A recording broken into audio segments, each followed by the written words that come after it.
इस देश में विपक्षी नेताओं को लगता है साफ सूंघ गया है। कहीं कोई कॉमेडियन राजनीति की बात कर रहा है, कहीं कोई पत्रकार पीड़ितों के साथ खड़ा है। सोचिए, कुणाल कामरा वो एक कॉमेडियन हैं, लोग तंज कर रहे हैं कि कॉमेडी करोगे और वो भी इतना सच बोलोगे। सोचिए, एक कॉमेडियन पर एफआईआर दर्ज कर दिया गया है, उसका स्टूडियो तोड़ फोड़ दिया गया है, यहाँ तक कि उसे जान मारने की धमकी दी जा रही है। और सोचिए, संजय निरुपम नाम का एक नेता जो पहले कल तक कांग्रेस में था, वो अब शिंदे के साथ है, वो कह रहा है कि धमकी देकर कि कल धोऊंगा। आप कल्पना कीजिए, इस देश में राजू श्रीवास्तव का दौर याद है, या कपिल शर्मा, लालू यादव, बीएसपी सुप्रीमो मायावती जी, मुलायम सिंह यादव, शिबू सोरेन आज भी मीडिया में बैठकर पत्रकार होने के नाते किस तरह से दलित पिछड़े नेताओं को करप्ट और बेईमान कहा जाता है, चाहे वो सत्ता में रहें या सत्ता से बाहर रहें। वो तो इस देश का दुर्भाग्य है कि दलित पिछड़े नेता जो हैं वो इस खेल को समझ नहीं पा रहे हैं। और अखिलेश यादव ने टोकरी भर भर के सवर्ण पत्रकारों को यश भारती दिया। बीएसपी सुप्रीमो मायावती जी थी तो तमाम चैनल्स को लीज पर जमीन दिए गए। मैं फिर कह रहा हूँ, खैर पिछले 10-11 सालों में बहुजन समाज के नेता तो इस खेल को अब समझने लगे हैं। लेकिन सोचिए, आज भी अगर कहीं दलित समाज पर कोई अत्याचार हो तो उसके लिए पत्रकार आगे निकलता है, चाहे वो नेशनल दस्तक हो।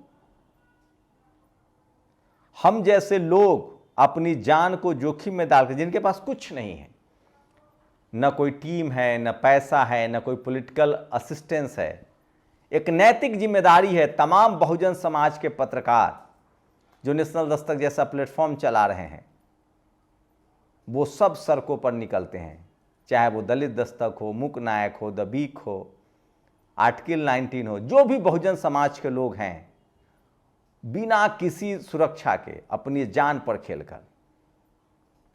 यूपी में किसी यादव के साथ कोई अत्याचार हो, अनिल यादव निकलता है, वो भी एक पत्रकार है, उसके पास भी कोई सुरक्षा नहीं है। इस देश में योगी आदित्यनाथ के मुख्यमंत्री रहते हुए सबसे पहले किसी को जेल भेजा गया तो वो एक दलित समाज का पत्रकार था। यूपी में पत्रकारों पर एफआईआर की जो परंपरा शुरू हुई और सबसे पहले जो जेल भेजा गया, उस पत्रकार का नाम था प्रशांत कनौजिया। उसके बाद सोचिए कितना फर्क है यूपी पुलिस की कार्रवाई में भी। एक ब्राह्मण समाज के युवा हैं जो सरकार से सवाल पूछते हैं, उनको भी उठाकर ले जाया गया, लेकिन उनको जमानत मिल गई। अभी लखनऊ में एक मिश्रा जी को उठा के ले गया था, उनको जमानत मिल गई, लेकिन प्रशांत कनौजिया को लंबे समय तक जेल में रहना पड़ा था। तो इस देश में दलित पिछड़ों की बात करने वाला कोई नहीं है, उनके नेताओं का मजाक उड़ाया गया। लेकिन अब बीच बीच में जब कोई कुणाल कामरा आता है तो सोचिए उस पर कैसे कहर टूटता है। नमस्कार, मैं शंभू कुमार सिंह और आप देख रहे हैं नेशनल दस्तक। इस देश के तमाम विपक्षी दलों को कम से कम बोलना चाहिए। उनकी लड़ाई तमाम कॉमेडियंस लड़ रहे हैं जो सरकार से सवाल पूछे, उसमें एक नाम कुणाल कामरा का भी है। कुणाल कामरा लगातार सत्ता से सवाल पूछने वाले कॉमेडियन के तौर पे जाने जाते हैं, उन पर एफआईआर दर्ज कर दिया गया है। संजय निरुपम नाम से एक ट्विटर हैंडल से, उनको एक्स हैंडल से जान मारने की धमकी दी जा रही है।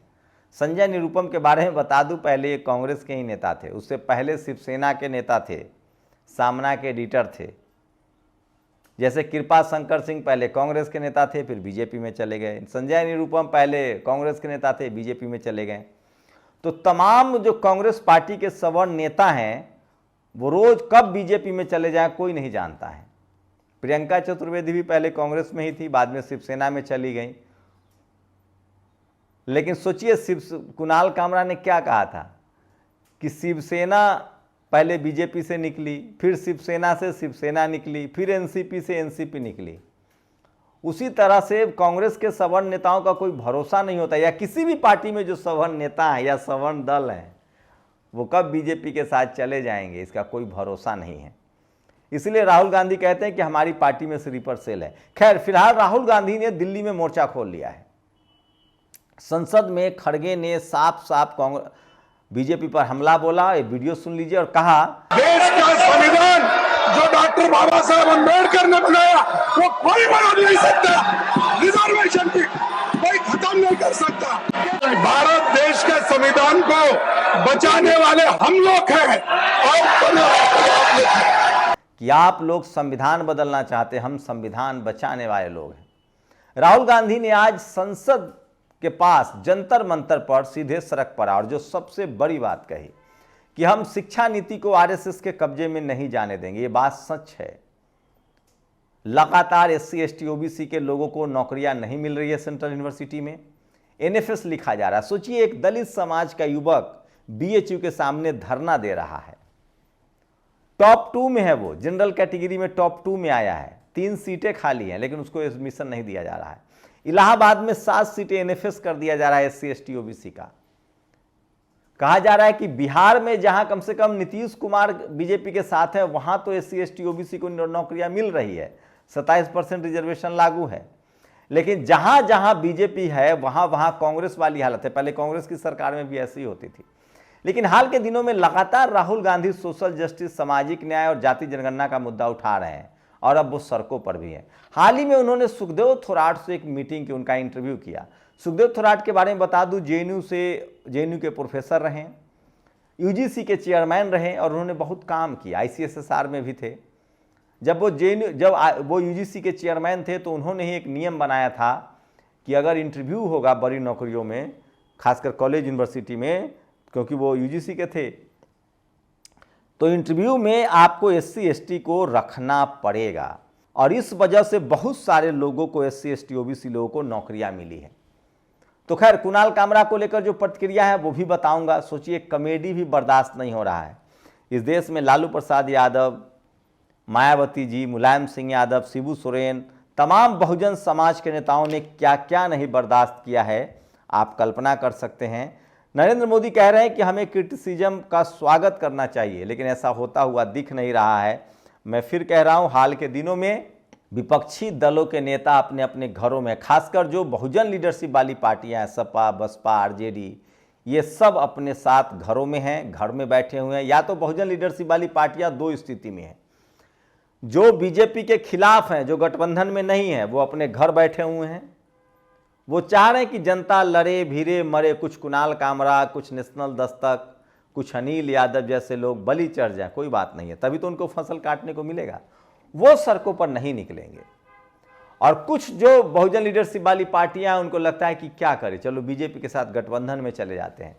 लेकिन वहां गठबंधन में जाकर वो सामाजिक हितों की रक्षा तो नहीं कर पा रहे हैं।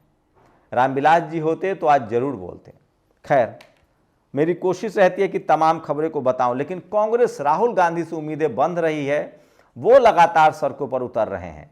आज जंतर मंतर पर थे, खड़गे संसद में बोल रहे हैं। बिहार में भी बड़े बदलाव की आहट दिख रही है और कन्हैया के नेतृत्व में पैदल यात्रा भी चल रही है। वहां अध्यक्ष एससी समाज के लोगों को बनाया गया है।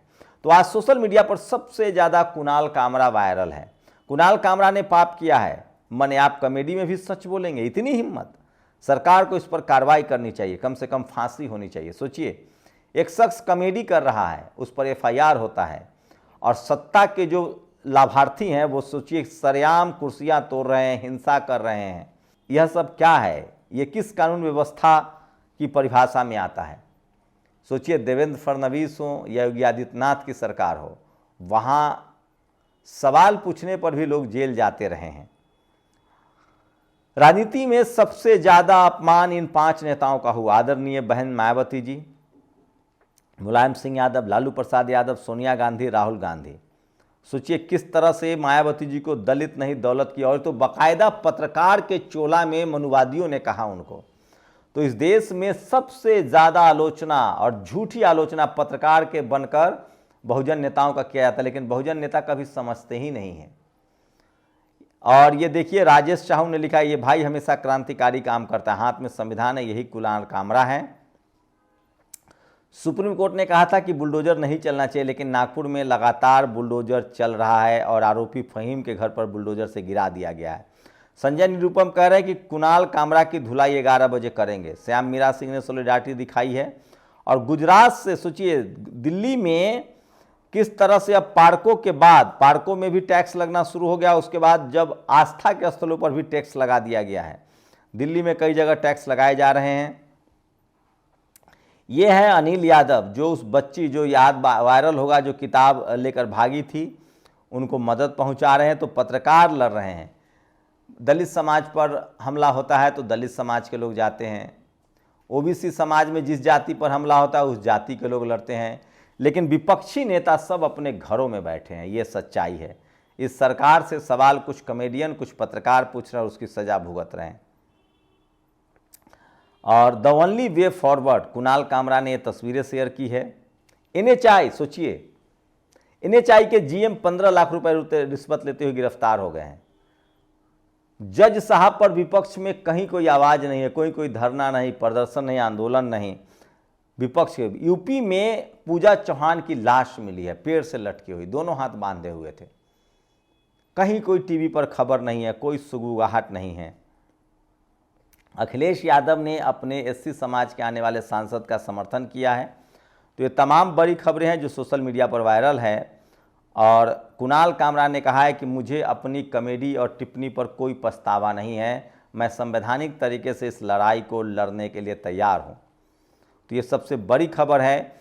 और बीजेपी विधायक नंदकिशोर गुर्जर ने फटे कुर्ते में की प्रेस कॉन्फ्रेंस, बोले यूपी में सबसे भ्रष्ट सरकार। डिप्टी CM केशव मौर्य ने कहा, नंदकिशोर गुर्जर का फटा कुर्ता देखकर दुखी हूं। योगी सरकार की आलोचना करने पर नंदकिशोर गुर्जर को बीजेपी का नोटिस। चलिए देखते हैं कब तक दलित पिछड़े जो नेता हैं उनका आत्मसम्मान जगता है। इससे पहले भी एक पिछड़े नेता की पिटाई हुई थी, पिटने वाले ठाकुर समाज के वकील थे। फिर नंदकिशोर गुर्जर पर भी पिटाई की बात कही जा रही है। और शिवसेना के नाम पर ये बीजेपी के लोग हैं, ये कहना है IP सिंह का। और एक तो बीजेपी के विधायक है सुनील तिवारी बिहार से, वो कह रहा है कि जय भीम बोलने वाला जो है वो क्रिमिनल है। मतलब क्या ही कहा जाए। और इसलिए मैं कह रहा हूं कि और नितिन मेश्राम ने ट्वीट किया है कि बाबा साहेब की मूर्ति लगनी चाहिए। सोचिए, देश के पहले कानून मंत्री की मूर्तियां रोज तोड़ी जाती है, संविधान निर्माता बाबा साहेब की मूर्तियां रोज तोड़ी जाती है। और अब सुप्रीम कोर्ट में जिनकी मूर्ति लगी है, मध्य प्रदेश जबलपुर हाई कोर्ट में उसकी मूर्ति नहीं लगने दी जा रही है। इस देश में मनुवाद का ये जीता जागता सबूत है। और ये देखिए, बनारस के साथियों आसपास के हैं तो पहुंचिए।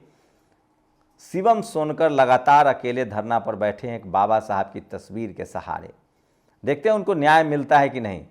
शुक्रिया। दस्तक की आपसे गुजारिश है कि अगर इसको बचाना चाहते हैं तो नेशनल दस्तक को सब्सक्राइब करने के लिए रेड कलर के सब्सक्राइब बटन को दबाएं, फिर बेल आइकन की घंटी दबाएं। नेशनल दस्तक को बचाने के लिए बहुत जरूरी है कि हर खबर को शेयर करें, लाइक करें, कमेंट जरूर करें।